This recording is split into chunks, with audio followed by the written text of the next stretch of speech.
She has a better dribble than I do. I can't say anything about it. I can attest to that. That's true, everybody. Welcome in, everyone. Thank you for joining us on here and streaming on KARE 11 Plus. It's hard to dribble a basketball. I don't get it. Anyway, I'm Jason Hackett alongside Alicia. Got a lot to learn. It's okay. We got plenty of time here on Sunrise this morning. Maybe Megan will show you a few things. She's got the highlights from last night. Glad Ant is back. We're going to get into that in a little bit. But, John, we do have a hoop in the backyard. I think we should do like a little 3-on-3. No. The first day I worked here, we played hoops. Do you remember? I do remember that. Years ago. We were And we will on your last. What? What? Sorry, I took it dark. Whoa. I'm sorry. I thought things were going well again here. This is the second time that All right. I'm making you tacos here. How dare you? All right, let's get outside. What you don't see is that there's a grill right next to the green screen, all fired up. I was like, I'm watching the Timberwolves anyways. Wife, kids are sleeping upstairs, and I'm just like, I should go to bed, but I made carne asada, pico de gallo, and we're going to fire up the grill for Cinco de Mayo. We're 21 to 29 degrees colder in the backyard. It is way colder. I mean, we're at 36 in Crystal right now, 34. We did drop to freezing here in St. Cloud, Princeton. This is that patchy frost I was talking about. There is still a breeze out of the northwest. Overall, pretty quiet. Again, some clear skies. We could see some flurries this afternoon in Bemidji, so I'll show you that. Plus, we'll take a look at some warming temperatures in your forecast. Cece, morning. Good morning, 6:02. A great morning to get out on the roads and head to work. Not seeing any crashes this morning, which is great.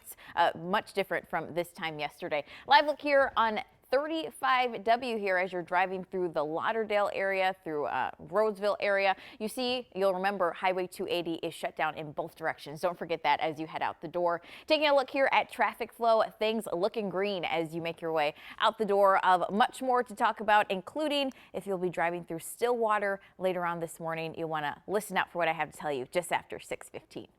All right, Cece, thank you. This morning, there's less than 2 weeks left in this legislative session, and lawmakers are really racing against the clock to pass key bills. That includes school safety legislation banning assault weapons, just passed by the Senate. Audrey Russo's live at the Capitol with a look at the bill's future this morning. Audrey. Good morning. The success that DFLers on the Senate side are likely feeling right now is probably going to be short-lived. This assault weapons ban now heads to the House, where it has very little chance of survival. Now, this bill also includes bans on ghost guns and binary triggers. It passed through the Senate 34-33 along party lines. Families from the Annunciation shooting were there as Democrats argued in favor of the bill. Republicans pushed to keep mental health and school safety funding, while contending gun restrictions would be ineffective.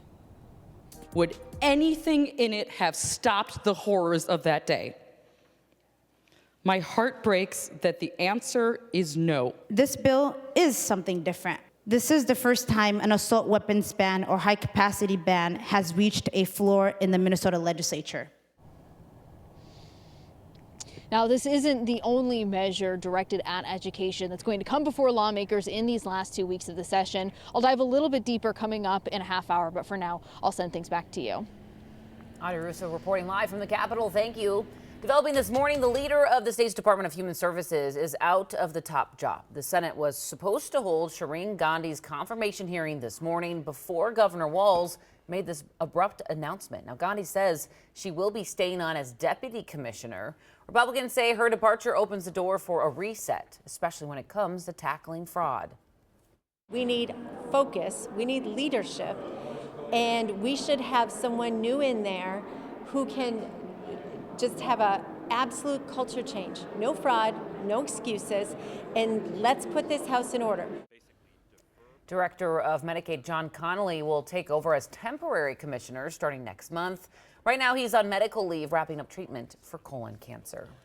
This morning, we're waiting for more details from police after a shooting in St. Paul's River Center complex sent 2 people to the hospital. Police say they're investigating 3 different scenes: the River Center parking ramp, outside Grand Casino Arena, and the Ordway Theater. And it's not exactly clear what police found at each scene. But take a look at this video from the scene. Police say they were called to the area at around 5:30 last night. Right now, it's not clear what led up to the shooting. We do know 3 people are in custody. Both men taken to the hospital are expected to be okay. This morning, we're learning Target Field concession workers could go on strike at any time. The union representing them says 81% of their members voted to authorize the strike. Union leaders say they're attempting to negotiate a contract that respects their work. They have not said when or if they're going to hit the picket line. All right, let's get to the T-Wolves, starting off the Western Conference semis with a win in San Antonio. The team also getting a huge boost from Anthony Edwards, who is back on the hardwood following a bone bruise on his knee. Megan McPherson joins us now with the Game 1 highlights. This is awesome, Megan. It really was. Yeah, the Wolves opened the Western Conference semis with a statement win sparked by a return that truthfully few saw coming.